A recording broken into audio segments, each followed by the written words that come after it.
नमस्कार दोस्तों, स्वागत है आपका हमारे ऑनलाइन चैनल में। आज का टॉपिक है पासा मतलब डाइस। दोस्तों ये टॉपिक एग्जाम के पॉइंट ऑफ व्यू से बहुत इंपॉर्टेंट है क्योंकि ये जो क्वेश्चन है आपको 1 से 2 क्वेश्चन इसके हर एग्जाम में पूछे जाते हैं।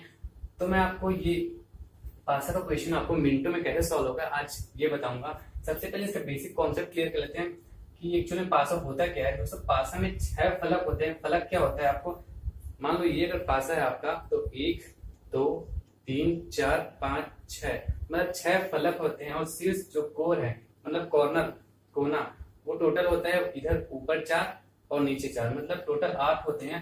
और जो भुजाएं एज होता है ये 1 2 3 4 और 5 6 7 8 और ये और 4 12 मतलब टोटल 12 भुजाएं होती है। तो दोस्तों ये तो बेसिक चीजें हो गई जो आपको पता होनी चाहिए। इससे क्वेश्चन आएंगे नहीं, मैं आपको सिर्फ बता दिए कि ऐसा कुछ होता है। अब यहाँ पे आएंगे पासा 2 टाइप्स के होते हैं। पहला होता है एक सामान्य पासा, इसको इंग्लिश में जनरल डाइस बोलते हैं। और सेकंड होता है मानक पासा, जिसको बोलते हैं हम लोग स्टैंडर्ड डाइस। तो सामान्य पासा क्या होता है, यदि किसी 2 संलग्न फलकों का योग 7 हो। संलग्न फलक क्या होता है, अगर ये मेरा पासा है तो ये और ये संलग्न फलक हो गए जो हम एक साथ देख सकते हैं, जो एक साथ विजिबल होता है वो होता है संलग्न फलक। तो 5 और 2 एक साथ आपको दिख रहे हैं तो ये जो होता है संलग्न फलक होता है जो एक दूसरे से चिपका हुआ होता है। तो अगर 5 2 = 7 होता है मतलब ये है अपना सामान्य पासा। इसी तरह से देखिए 4 और 3 एक दूसरे से चिपका हुआ है और 4 और 3 इक्वल टू होता है 7 मतलब ये क्या हो गया, एक सामान्य पासा का केस हो गया। सेकंड केस होता है मानक पासा, यदि 2 विपरीत फलक हो। अब विपरीत फलक क्या हुआ, ये पर टॉप हो गया ये बॉटम हो गया, या फ्रंट या बैक। अगर आप इसको ऊपर से देखेंगे और नीचे से देखेंगे तो ये एक दूसरे के विपरीत है, या सामने से देखेंगे या पीछे से देखेंगे तो ये एक दूसरे के विपरीत है। ये ध्यान रखें दोस्तों कि विपरीत फलक मतलब जो होता है कभी भी आप उसको एक साथ नहीं देख सकते। अगर आपको 4 दिखेगा तो आपको 3 नहीं दिखेगा इसमें से। सेम इसी चीज में ये होगा कि आपको 5 दिखेगा तो इसमें 2 नहीं दिखेगा। तो इस तरह के केस में क्या होता है, अगर विपरीत फलक 4 और 3 4 3 7 होता है, 5 और 2 5 2 7, इस तरह के केसेस आएंगे इसको हम लोग बोलते हैं मानक पासा। मानक पासा मतलब विपरीत फलक का जो योग होगा वो 7 अगर आ जाएगा तो उसको हम लोग बोलते हैं मानक पासा। तो दोस्तों इसका क्वेश्चन तो बहुत आसान होता है, ये जल्दी पूछे नहीं जाते। फिर भी अगर पूछ दिया गया तो कैसे पूछा जाएगा, इसमें ये पूछा जाएगा नीचे दिया हुआ आपको कोई भी डायग्राम जैसे दे दिया जाएगा। सामान्य अभी सामान्य का देखते हैं क्वेश्चन कैसे पूछा जाएगा। क्वेश्चन में ये बोल देगा कि अगर ये नीचे दिया हुआ चित्र जो है सामान्य पासा है, सामान्य पासा है तो जो यहाँ पे क्वेश्चन मार्क है वहां पे क्या आएगा। तो आपको पता होना चाहिए सामान्य पासा के 2 संलग्न फलकों का 7 होता है, तब 5 और 2 7 मतलब यहाँ पे 2 आएगा। सेम इस तरह का क्वेश्चन आया मानक पासा यदि, तो ये क्वेश्चन कैसे आएगा, अगर नीचे दिया हुआ डायग्राम जो है मानक पासा है तो क्वेश्चन मार्क की जगह पे क्या आएगा। तो आपको पता होगा कि विपरीत जो फलक है मानक पासा में टोटल उसका होता है 7 तो मतलब यहाँ 3 आएगा। तो इस तरह के क्वेश्चन को आप ऐसे बना सकते हैं। जनरली ये बहुत कम पूछे जाते हैं। जो क्वेश्चन पूछे जाते हैं वो मैं आपको वो क्वेश्चन अभी बताने वाला हूँ। तो चलिए दोस्तों देखते हैं हम लोग एक्चुअली एग्जाम में कैसे क्वेश्चन आते हैं। मैं आपको सिर्फ 3 रूल बताऊंगा, वो तीनों रूल आप फॉलो करेंगे तो आपसे कोई से भी क्वेश्चन बन जाएगा। देखते हैं एग्जाम में क्वेश्चन कैसे आता है।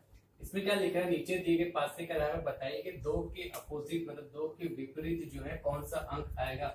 ये 2 जो दिख रहा है उसके पीछे जो है वो एक्चुअली कौन सा अंक है वो ये पूछ रहा है।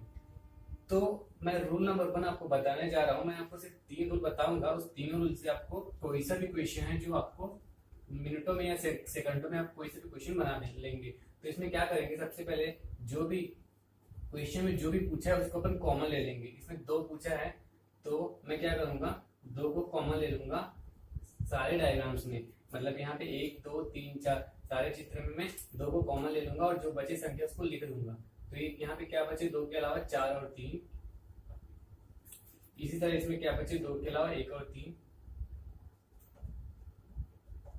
और इसमें तो 2 है नहीं तो इसको आप छोड़ दो, और इसमें 2 है और इसमें जो बचे हैं वो 4 और 6 है। तो आपको जैसे कि पता है कि पासे में टोटल 6 अंक होते हैं, 1 2 3 4 5 6। और जैसे कि मैंने आपको बताया कि जो संलग्न फलक होता है, जो एक साथ दिखता है, एक साथ विजिबल है, वो कभी भी दो के अपोजिट नहीं होता।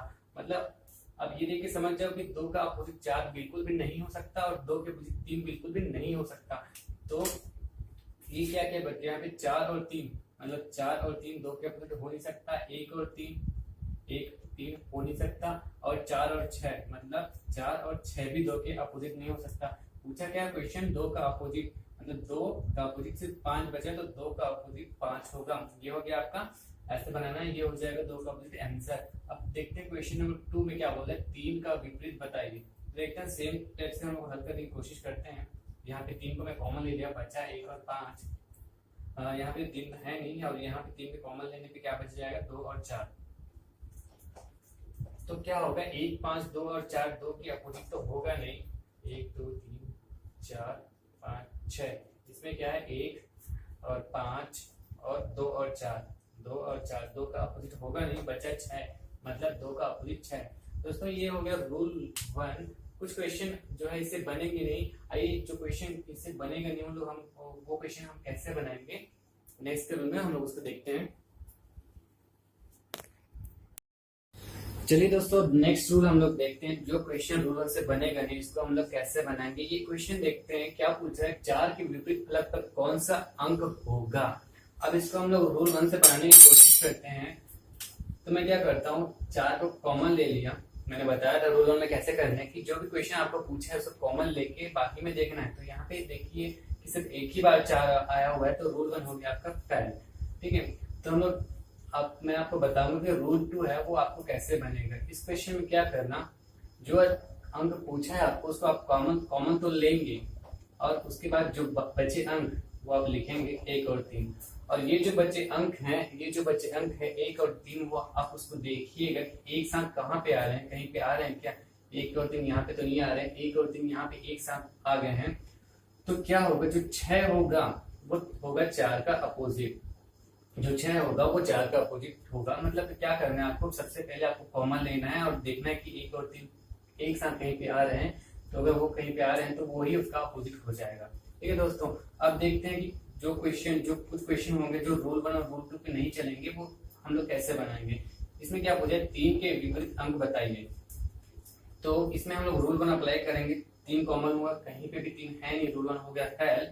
ठीक है, अब देखते हैं रूल 2 से हम लोग कैसे बना सकते हैं। रूल 2 में क्या है, तीन को कॉमन लूंगा, बचा चार पांच कहीं पे भी नहीं आया हुआ है, तो रूल 2 भी फेल हो गया।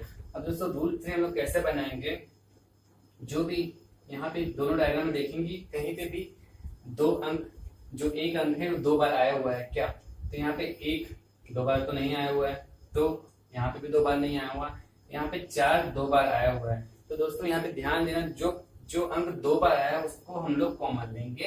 ठीक है, और कॉमन लेने के बाद जो बचे हुए अंक है उसको क्लॉकवाइज डायरेक्शन में लिखना है। क्लॉकवाइज मतलब हिंदी में दक्षिणावर्त दिशा में इसको लिखना है, मतलब दो और एक। यहाँ पे भी जो दो अंक दो बार आए हुए हैं उसको कॉमन लेके इसमें क्लॉकवाइज डायरेक्शन में मेरे को बाकी अंक लिखने हैं, मतलब तीन हो गया, पांच हो गया।